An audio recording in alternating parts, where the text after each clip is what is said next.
Good morning. Welcome to the annual meeting of the Carter Center Board of Councilors. I am Sham Reddy, chair of the board. Since the Board of Councilors was created by President and Mrs. Carter, Ivan Allen III, Beaufilet Jones, and Bob Holder 33 years ago, 705 people have served as members, all of whom until now have met several times a year in person. But now we're all virtual, just like everyone else. Now, virtual meetings have liberated us from the constraints of space and geography, as members in Atlanta and all across the country and world can now participate in our Board of Counselor meetings without regard to location.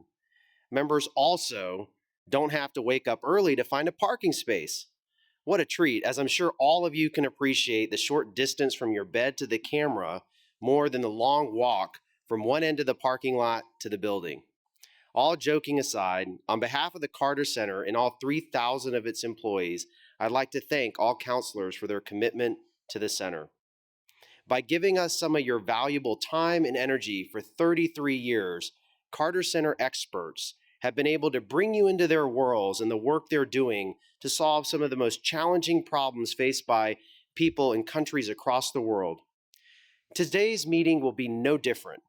We have a fine group of speakers, including Carter Center Board of Trustees Chair Jason Carter, new CEO Paige Alexander, and 3 compelling and world-renowned experts in their respective fields. As always, I'd like to welcome first the members of Atlanta's diplomatic community. We are honored to have the consuls general and honorary consuls with us virtually, and we look forward to introducing them each by name the next time we gather in person. And I can assure you that before the meeting, I actually said all your names and pronounced every single one of them correctly. Now, I want to introduce our newest class of Board of Counselors members. We welcomed several in February, but we didn't get a chance to introduce the whole class because we canceled the meeting in June. Justin Berman, Kevin Collins, Colin Connolly, David Crawford, David Cummings, Emma Folks, Kevin Gooch, Chantel Hebert, Terry Jundle, Subodh Karnik, Dave Lentz, Rod McLean, Ryan Millsap, George Morey, the Honorable Sam Owens, Jerry Rose, Tom Saylor, the Honorable Stephanie Stuckey, Justin Sullivan, and joining us for the first time this morning are 2 new members from this year's class, Greg Parker and Alex Taylor. Let's welcome all of them to the Board of Counselors. Now, to all of our guests, welcome.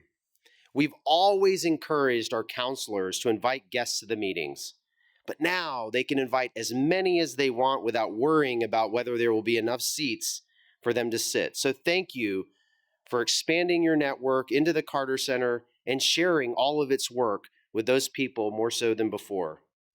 Now, before we get started, I want to thank everyone again for spending time with us this morning. As ambassadors of the Carter Center, you serve an important role in amplifying the Carter Center's mission and extending the reach of the folks on the ground making great things happen for folks all across the world. Now, on to the rest of our program. As you can see, we are broadcasting from the day chapel at the Carter Center. Although Paige Alexander, our new CEO, and I are the only ones here along with the great staff who are making this virtual event happen, we don't feel alone because of all of you out there. Speaking of Paige, I can't wait for y'all to hear directly from her. She's got some great things to share with you.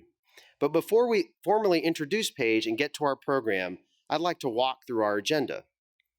First, we're going to hear from David Carroll, Director of the Democracy Program. He will talk about the Carter Center's effort to support free, fair, and transparent U.S. elections. Then, Carrie Cobham will tell us about the Rosalynn Carter Fellowships for Mental Health Awareness or Mental Health Journalism and introduce USA Today Enterprise reporter Alia Dastagir. Then, in the second half of the program, we'll hear from Jason Carter and Paige Alexander. Paige and I will then engage in a fireside chat with Paige taking questions from some of our members. Now, before I turn to our speakers, I want to take a moment to recognize the 3,000 Carter Center associates who've been working for and on behalf of the Carter Center during the global pandemic. Through their dedication, resilience, and perseverance, the Carter Center has continued to execute its mission at the highest levels, thereby preventing and resolving conflicts, saving lives, and advancing freedom and democracy across the world. These extraordinary folks have contributed in ways to society that many of us can only dream of, and have done so during a time of great uncertainty and health adversity. The world owes a debt of gratitude to them for their work and to their families for lending us their time. With that, let me turn it over to one of these incredible individuals, Dr. David Carroll. Dr. Carroll joined the Carter Center's Latin American and Caribbean program in 1981 and was among the first staff members of the Democracy Program when it was founded in 1998. Since 2003, Dr. Carroll has directed the Democracy Program, where he leads the Carter Center's initiative on developing standards and best practices in international election observation. Dr. Carroll has participated in numerous election observation missions in Latin America, Africa, Asia, and the Middle East. He earned his doctorate in international relations from the University of South Carolina and is taught at Georgia State University and at Sewanee, the University of the South. Thank you, Sam, and good morning to you and to the Board of Councilors and other friends. It's a real pleasure for me to be here with you this morning to speak about our new initiative focused on trust and transparency in the U.S. elections. As many of you know, until this year, the Carter Center's never worked before on election issues in the United States. And so before I speak to you about our current plans and initiative, I thought it would be good to say a few things to explain why we've not worked in the U.S. before. There's a couple of main reasons. First, as an institution, the Carter Center's mandate has always focused internationally. We work to advance peace and health and human rights and democracy around the world. And so we work internationally. In our work on elections, we've always tried to focus on places where we thought our presence as observers would be most likely to have an impact.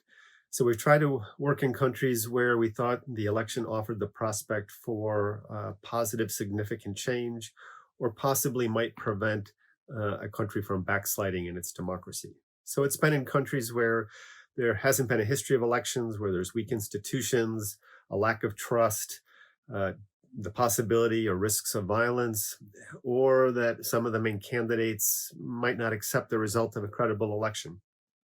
And so until the last 5 or 10 years, we hadn't thought of the United States as falling into the category of countries that we might examine. A second set of reasons has to do with the United States election administration system. Unlike every other country in the world where we work, the United States lacks a central election administration.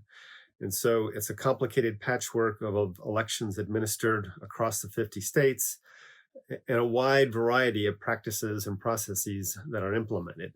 And so the endeavor of trying to observe in the United States is much more complicated than in any other country, really, where we've worked. It would be 50 different elections, essentially, as opposed to one national election. A byproduct of this system, of course, too, is that in many key areas, the United States falls short of what we consider international standards and good practices. One of the most important things is the barriers to political participation, this fundamental right of engaging in the political process.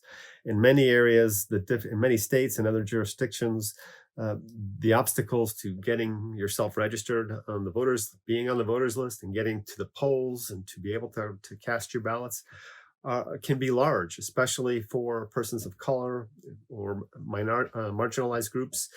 And so the United States has fallen short in a number of key areas.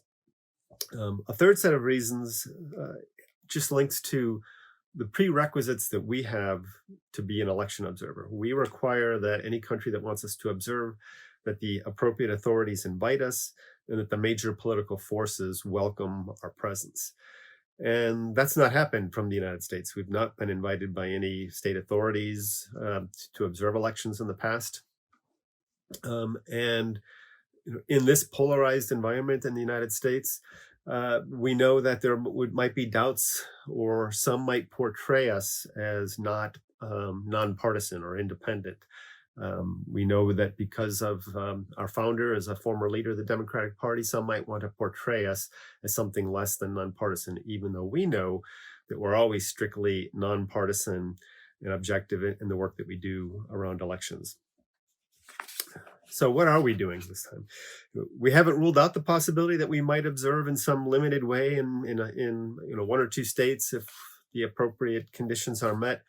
But frankly, given the limited amount of time, that's not what we're focusing on. We think two main things that we'd like to do, drawing on our international experience and what we've learned in working for more than 30 years in over 110 election processes in 40 different countries. The lessons that we've learned in that work, and to try to apply them in the US context. And one of the most fundamental things that we've learned is the importance of transparent information and public understanding about the election process, so that there is the ability for people to have confidence in the independence of election authorities and in the accuracy of the vote process and vote counting. So we are going to be stressing these two main themes: good public information and transparent election administration. We have a number of main activities and outputs that we will be moving forward with. This week, we'll be completing and publicizing a comprehensive report on the laws and regulations across the 50 states regarding access for election observation. So who has access to what parts of that process, from the pre-election period, the testing of machines, election day, post-election, counting and auditing?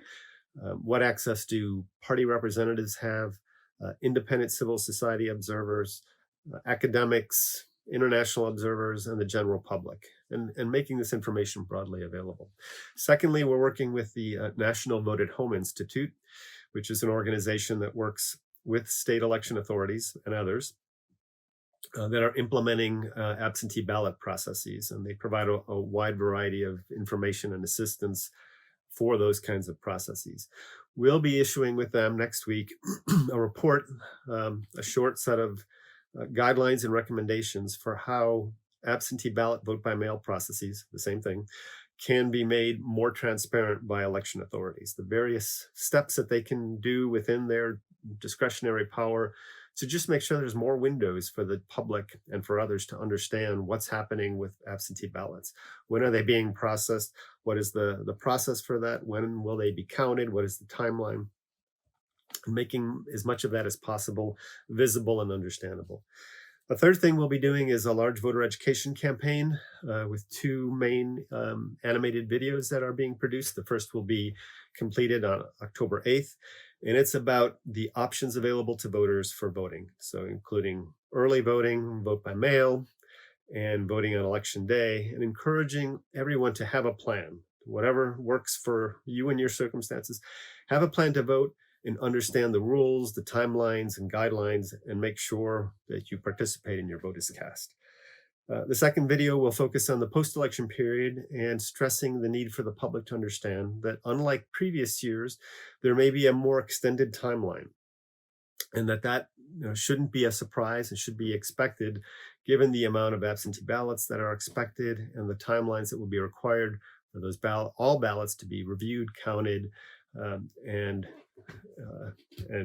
published as final results.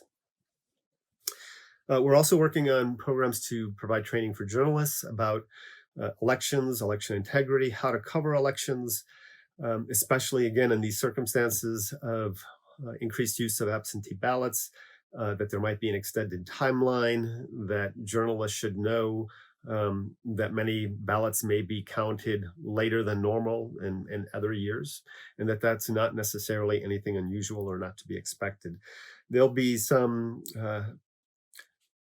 training also directed to journalists of color and the special challenges and trauma they may face in covering a very difficult election in a polarized environment, and with the possibility of difficult situations arising in that coverage. We're also working alongside groups like the National Task Force on Election Crises. My colleague Avery Davis-Roberts is a member. They're also working on a number of important fact sheets about the elections and how they'll be going forward, and what are the core elements of a healthy election. We're also looking into the possibility of working in the state of Georgia, possibly with other groups to advise the Secretary of State on some of the more difficult election administration issues that can still be implemented before the elections, and possibly some role in monitoring the statewide post-election audits that are planned in Georgia. And other activities that we're still exploring where we may engage in a bipartisan manner with others that are trying to support independent information and to promote confidence.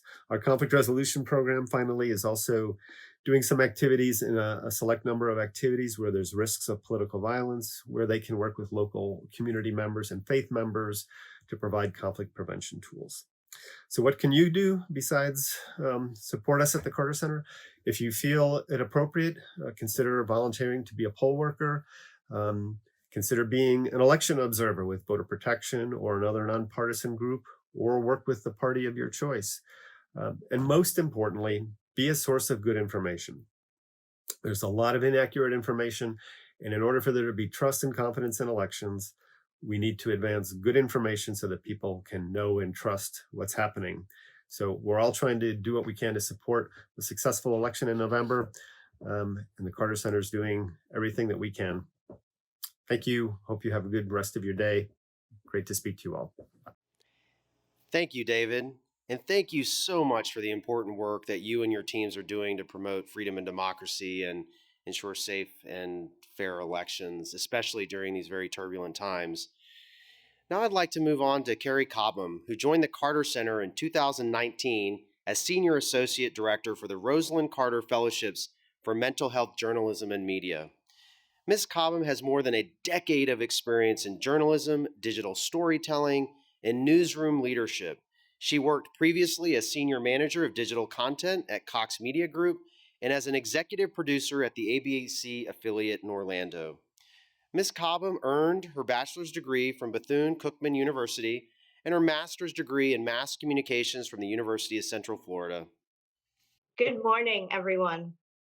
This has been a busy and gratifying month as the Carter Center's mental health program hosted the annual meeting of the Rosalynn Carter Fellowships for Mental Health Journalism, virtually for the first time and across 7 time zones.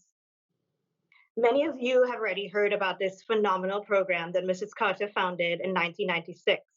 But for those of you who don't know, we award year-long fellowships to journalists to do a major project on a mental health topic of choice for their media outlet.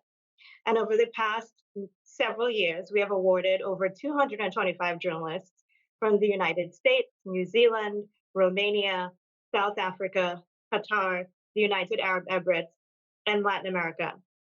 Projects completed by many Carter Journalism Fellows directly impact public policy and Fellows communities.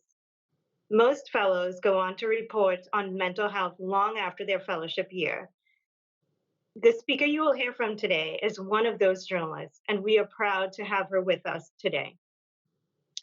Aliyah Dastagir is an enterprise reporter at USA Today, where she covers cultural issues on topics ranging from sexism and racism to media ethics and mental health.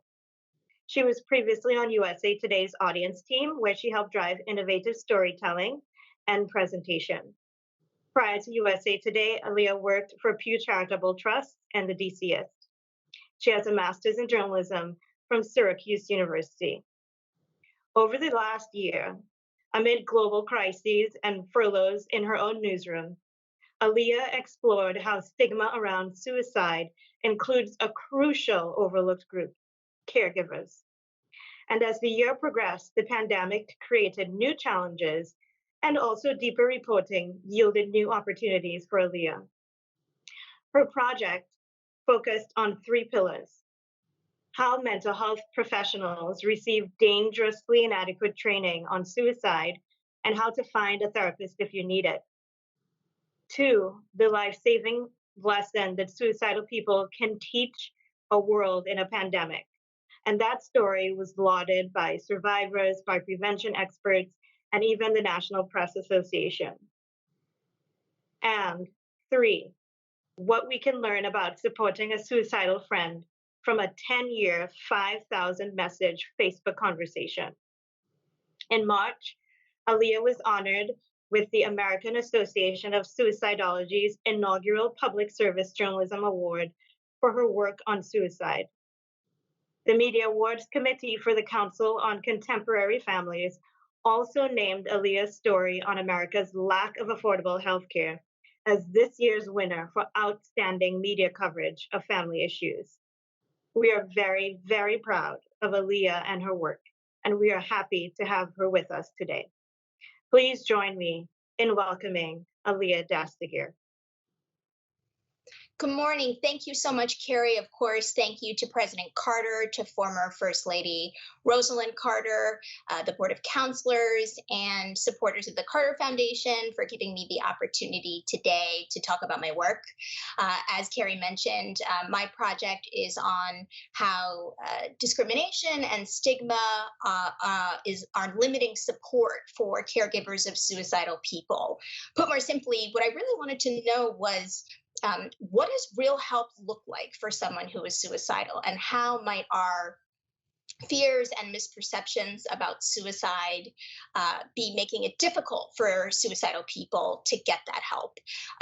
What my reporting showed was that over the last several decades, of course, we've gotten much better in this country at talking about mental health, and I think the pandemic has only furthered that conversation.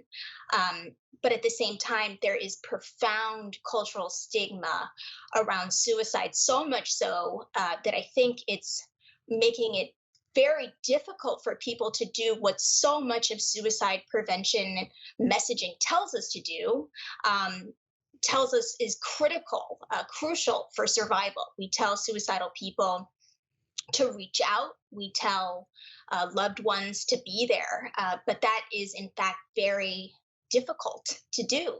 If you're someone who's suicidal, when you reach out, a lot of times the help that you get is not good help, if it's even there at all.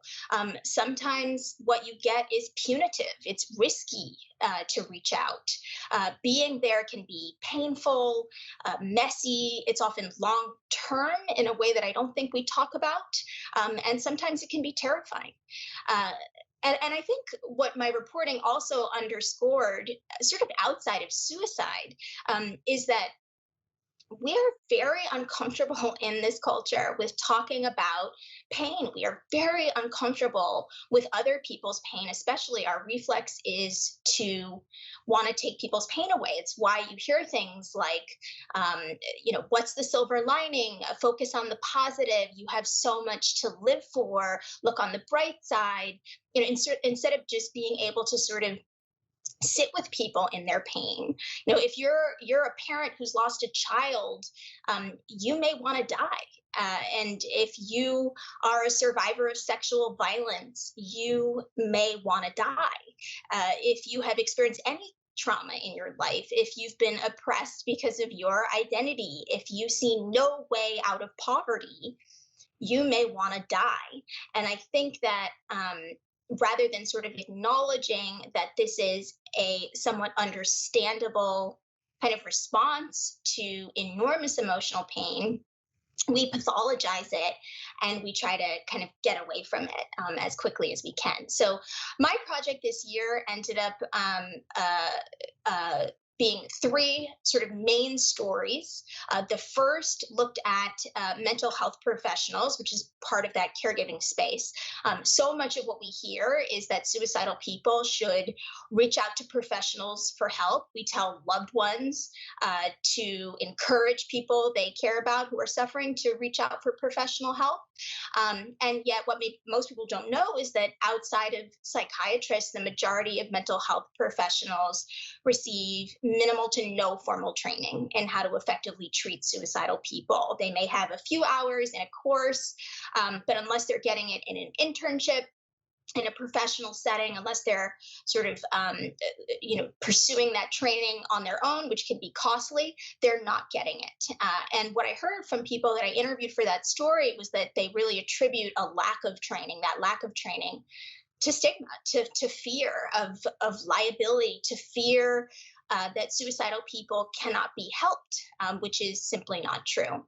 The second story, which was directly related to the pandemic, looked at peer support. So, sort of in the absence of a mental health care system that's equipped to help suicidal people, a lot of suicidal people are turning to one another for support. And when they do that, they are not met with judgment or shame or overreaction. I profiled a woman in Colorado, and her entire support system, which was made up of other chronically suicidal people, all either people who were chronically suicidal or had survived a suicide attempt.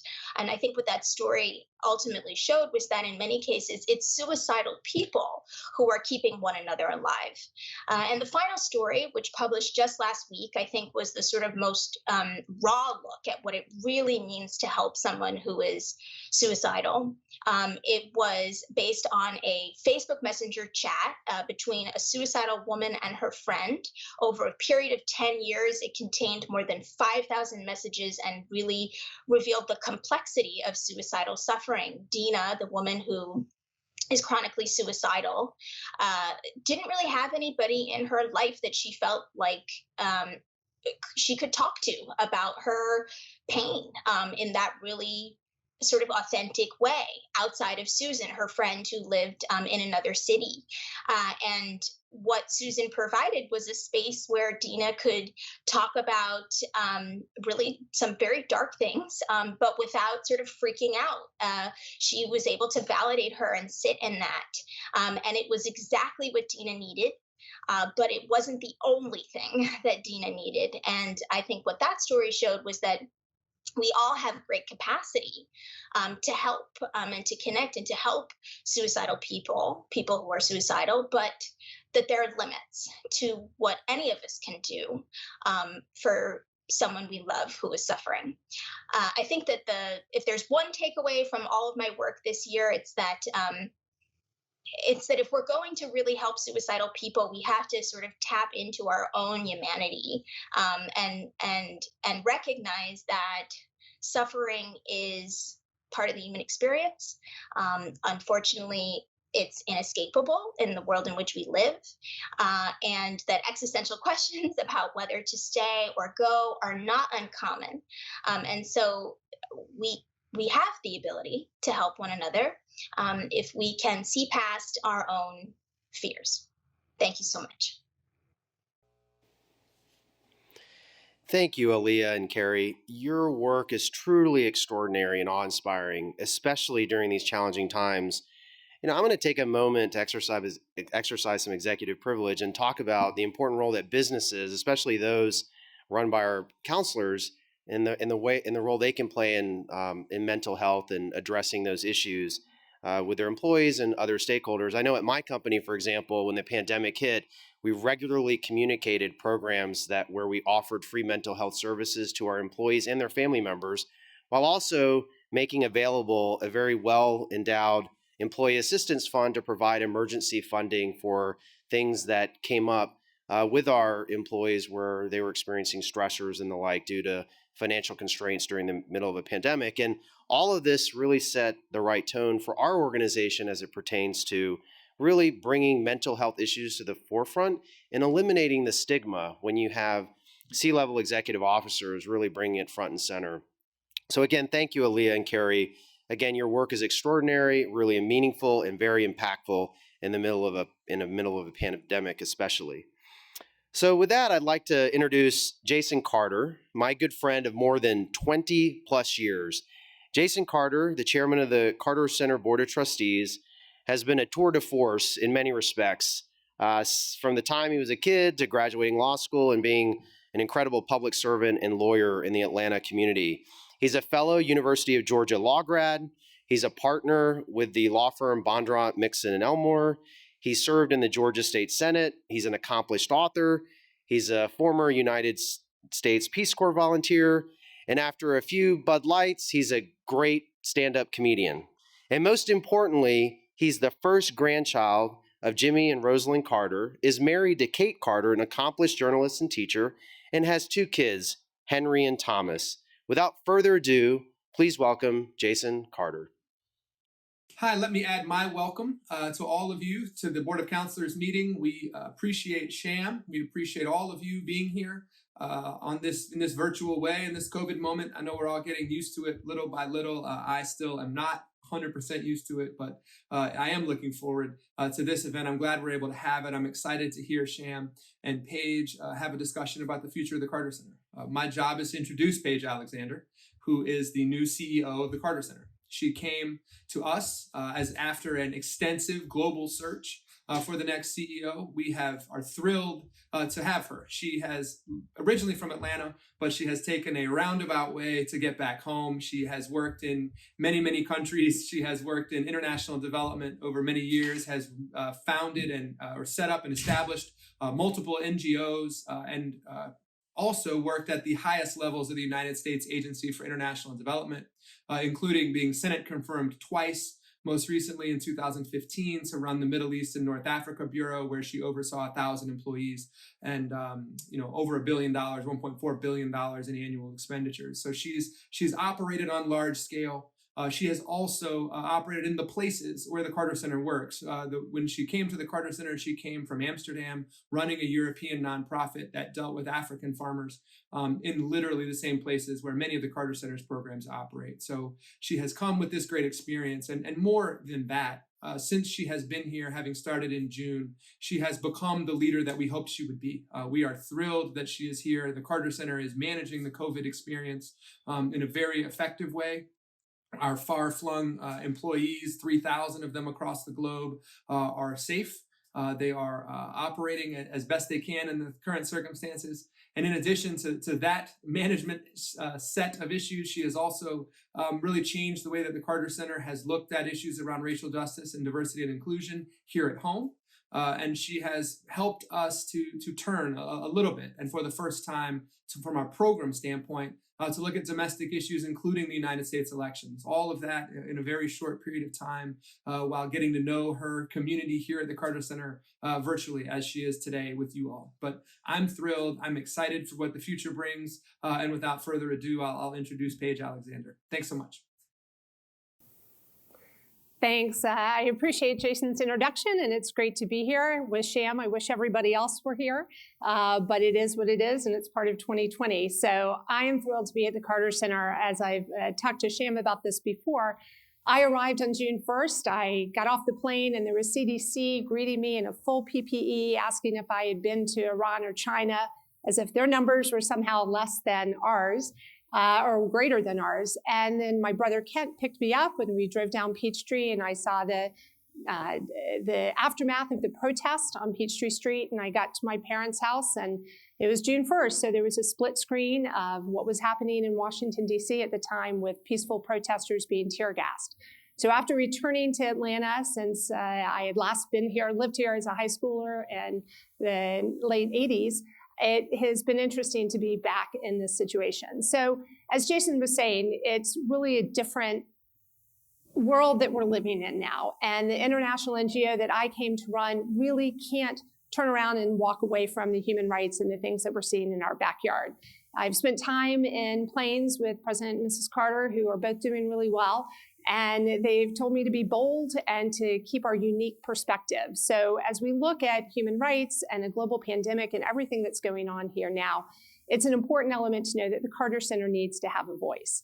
So I'm thrilled to be here. The work that we do throughout Africa is something I know quite well, and I'm looking forward to getting out to the field and actually being able to see it firsthand. But for now, it's amazing that people are continuing to listen to the credibility of our Carter Center staff and experts, and the fact that they can walk into a village and convince people that they need to collect water in a different way for their own public health just shows the credibility that we have. And for that, I'm really looking forward to working with our staff. We have experts throughout the world. So there are 3,000 people, as Jason has mentioned and Sham's mentioned, and the resilience that they've had has been remarkable. Part of the excitement in coming to this job has also been able to work with an executive team and to build a staff. And I'm really happy to announce today that we just started last week with our vice president, so I'm going to announce them now, Barbara Smith, who is our new vice president for peace. And I have to say that when you look for someone at a top level, you often hope to have a unicorn and you hope to get something close. And Barbara's really been that perfect combination to lead our pillar of peace work. She has owned her own consulting business, has international policy and peace building experience spanning government, UN, academic, and nonprofit organizations. She's been a field person working in conflict zones like Afghanistan and the Balkans, and a headquarters person where we first met on a brief overlap at USAID, working together during the Arab Spring. Although Barbara was born in Germany, she's actually a Southerner, although a Texan, so we're glad she's joining us now in Atlanta. Later this week, we'll be welcoming Dr. Kashif Ijaz, an epidemiologist and an MPH who's been at the CDC for nearly 2 decades. He's leaving his role as the Principal Deputy Director of Global Health Protection in the Center for Global Health, where he was overseeing science and research agendas, as well as providing guidance across programs, policies, communications, and partnerships. He became a Southerner when he began his career as a medical epidemiologist at Arkansas Department of Health, working with marginalized rural populations. He's worked extensively throughout Asia, Africa, and across the developing world on malaria, TB, and Ebola. So we know that his leadership with our NTDs and mental health team will be well-grounded. We'll be wishing Dr. Dean Cinco a fond farewell as he attempts to try retiring again after his first military retirement and enjoying his time with family in Michigan. With these new hires, Craig Withers, who has been with the Carter Center for 32 years and most recently acted as the Vice President for Peace, is now officially the Vice President for Overseas Operations, serving 30 programs in 17 countries. Craig is a Renaissance man in terms of his time at the Carter Center, having spent time working in both the program areas and as well as guinea worm eradication in Sudan and Nigeria, and as a regional technical advisor in Burkina Faso. I'm thrilled he's now officially part of the executive management team. Making sure the house stays in financial order, Chris Brown continues as the Vice President for Finance and Treasurer at the Carter Center. He's been with us since 1994 and is an integral part of making sure the trains run on time, even if it is 2020. And finally, Phil Wise is Vice President of Operations and Development, having also been with the Carter Center since 1994. Phil has been with President Carter from his gubernatorial election through the years of the White House, with only a brief time outside this orbit. So adding these new professionals coming in with Kashif and Barbara and Phil and Craig and Chris, I'm really fortunate to have a senior executive team now that has literally 17 years of shared experience, average of 17 years of shared experience at the Carter Center. So I feel very fortunate and I'm glad to be here and looking forward to our conversation.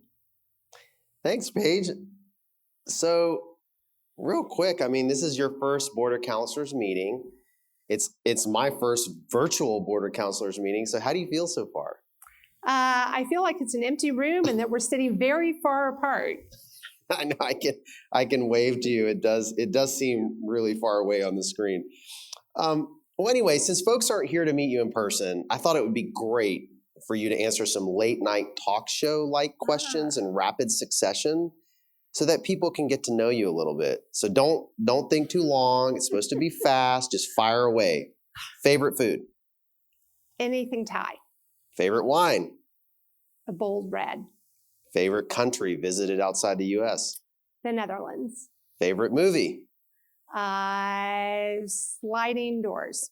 Favorite book? Milan Kundera, Unbearable Lightness of Being. Coke or Pepsi? Coke Zero, obviously.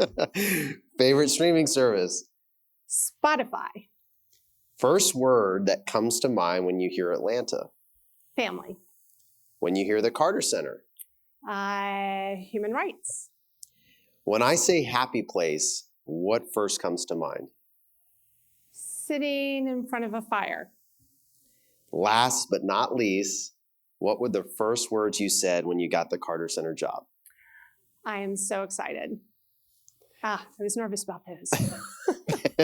Thanks, Paige. No, that was terrific. I know it was just 10 really quick questions, but in a virtual environment, you got to figure out kind of efficient ways for people to get some insight into you and your life and who you are. And now everyone can say they know you, at least to some degree. So next time they'll have some good questions to start with when they talk to you in person.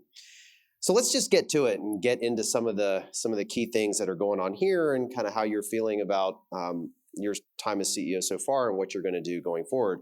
So although you've only been here for a few months, you've hit the ground running and have already launched some exciting new initiatives, including one that fosters innovation. Tell us about the innovation project and why you think it's so important at this time.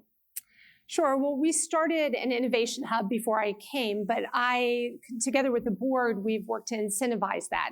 I think there's really a lot of talent within the Carter Center, and we need to find a way to chart a course forward. And so this innovation hub has a whole set of pathways to have staff ideate. Again, we have to do it in a non-3D fashion, and people have been coming together to propose possible projects and then taking it from the design all the way through.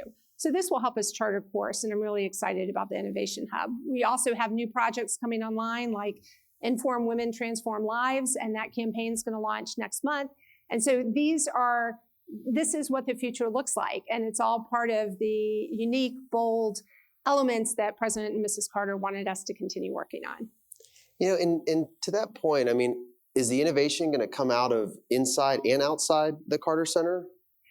Yeah, definitely the field is part of this entire process. And so having headquarters think about it, it needs to be not just programmatic, but we are in 2020 and there are operational issues. It's strange for me to walk around 37 acres and be by myself. But there are ideas of how we can be more effective in hitting the ground both internally and externally. So these ideas are going to be coming from everywhere. So I'm excited to see what happens. Yeah, that's great. And I'm looking forward to seeing how that actually plays into your leadership style, which I'll touch on in a minute. Okay. But even though we're in the middle of a pandemic, all 3,000 of the Carter Center's employees have been fulfilling the mission without missing a beat. Talk about some of the technology and practices you've implemented to make sure we're not taking a step backwards on all the disease eradication, democracy, and other work going on at the center. Yeah, well, there's no question that being offsite has affected us. I mean, the benefit is out of those 3,000 employees, 2,800 of them are in the field. They are locals. They have not stopped traveling. They've been able to continue a lot of the work, except for some of the elements that require mass drug administration. But we do have innovative technologies as we're starting to look at the new world and what digital threats look like. We've been working on digital threats for a while. But that's a space that we're going to be getting into a little deeper, trying to figure out how you get to the last guinea worm and in the farthest flung areas, and also how to address some of the diseases. We're talking about using drones to put abate on ponds to make sure that we get rid of some of the larvae that are in the ponds. So there are a lot of different innovations, and it's part of what we've all gone home and had to think about as to what we can be doing if we're not actually getting on a plane and flying and doing it directly ourselves. We've got a lot of smart staff, and we're coming forward with those actions. So.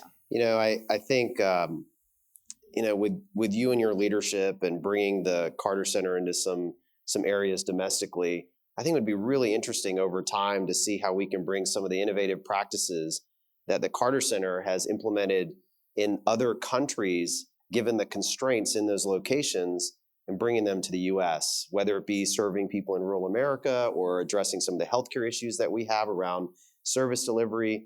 There's no doubt in my mind that some of those best practices could probably be implemented here, despite the fact that we're a first world country with, incredible systems and stuff. But we all know that not everybody in this country has equal access to healthcare and some of the and probably some of the in lesser ways than what people in other countries you serve have because of the work the Carter Center is doing. So it would be really interesting. Yeah, and I would say on that note, we have this incredible ability right now. We are standing at the crux of a global pandemic, and our two program areas are health and peace. And so we have some backsliding in democracy domestically, and we're looking at a global health pandemic that has lasted much longer than any of us thought it would.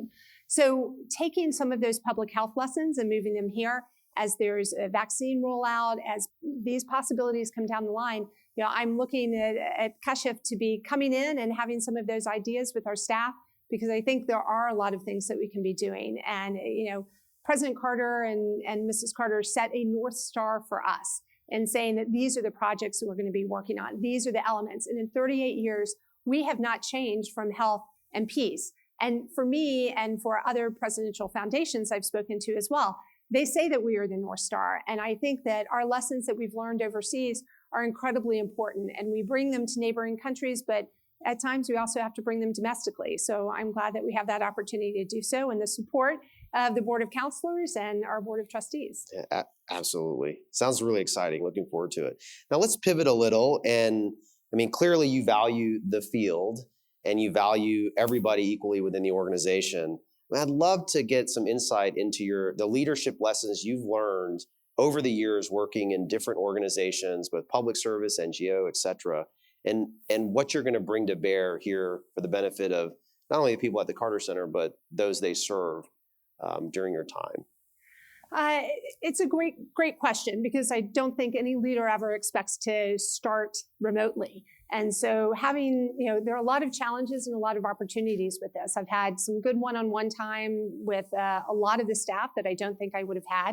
We've had some critical conversations given what's going on here.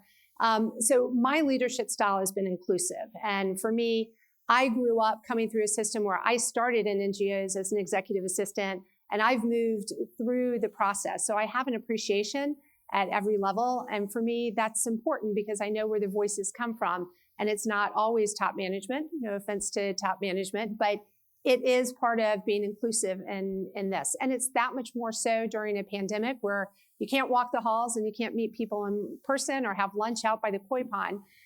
So I think inclusiveness is probably the biggest leadership trait. At the same time, there are bureaucracies everywhere. I think all of us have lived through bureaucracies, whether it's in government, as you know, or in a think tank, or in private sector, or in an NGO. And I think streamlining processes, again, with the challenges and opportunities, I think we have incredible opportunities here now to get things online that we hadn't had online before. And so part of that is going to be growing our virtual presence. That's great. Well, I'm looking forward to seeing the impact you have on the organization during the time that you're here. Well, let's, not surprisingly, we have a very active Board of Councilors who always have lots of questions. In fact, we never have enough time to respond to all the questions when everyone's here in person. But we didn't let the virtual setting get in the way of giving people the ability to engage in some Q&A. So we actually have some questions from some of our counselors. You up for the challenge? Let's try. Awesome. All right. So, normally, as all of you know, in fact, I'm looking out at this vacuous space when I should be looking at the screen. But normally, as all of you know, R.K. Siegel always asks the first question, but we're going to save his question for the end and start with Ann Kramer. Ann Kramer has some questions about a few things that you kind of alluded to already, and would love to hear your response to her. So let's go straight to Ann Kramer.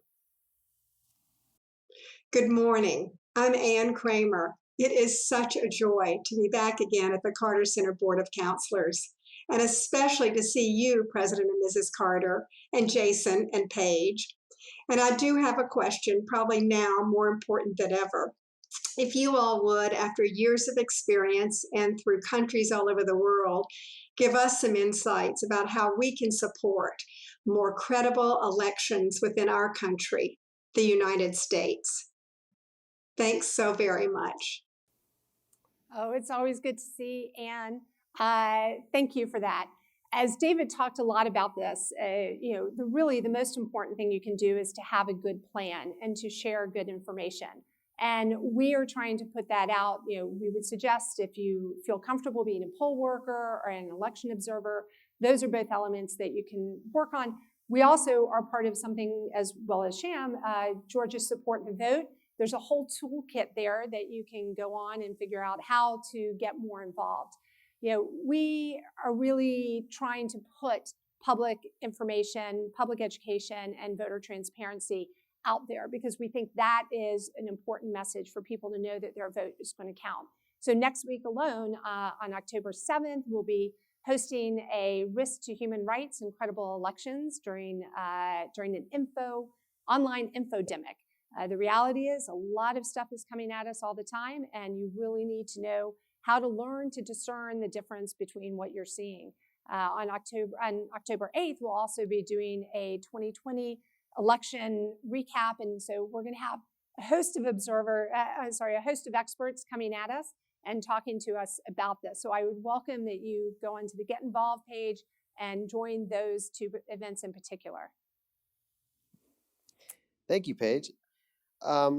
Moving on to one of the issues that we've all been from the day you first arrived in the U.S. to now, we've been faced with systemic racism and protests in response to that, and a whole host of issues that have elevated the conversation to the highest levels I've seen in my lifetime. And we actually have a question from one of our counselors, in fact, one of our newest counselors, Kevin Gooch, to get your take on that, what the Carter Center is doing in response. Good morning, everyone. Kevin Gooch here, partner in the corporate group at DLA Piper LLP, chairman of the 100 Black Men of Atlanta, Inc. And I have a question this morning.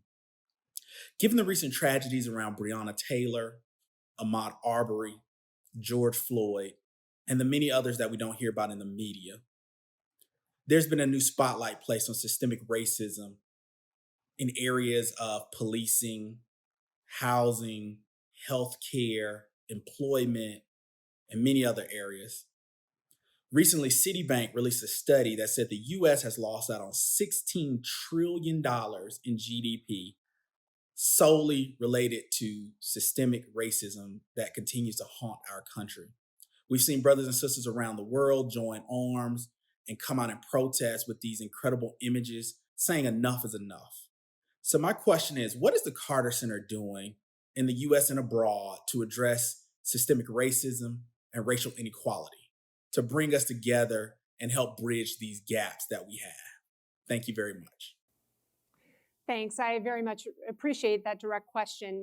As I talked about when I arrived, the first thing I did, the second day of work that I was here, the Carter Center issued a very strong statement on systemic racism. And it followed on the heels of something President Carter had said the week before, but we really felt that the staff needed to have a voice and that the Carter Center needed to speak with its own voice.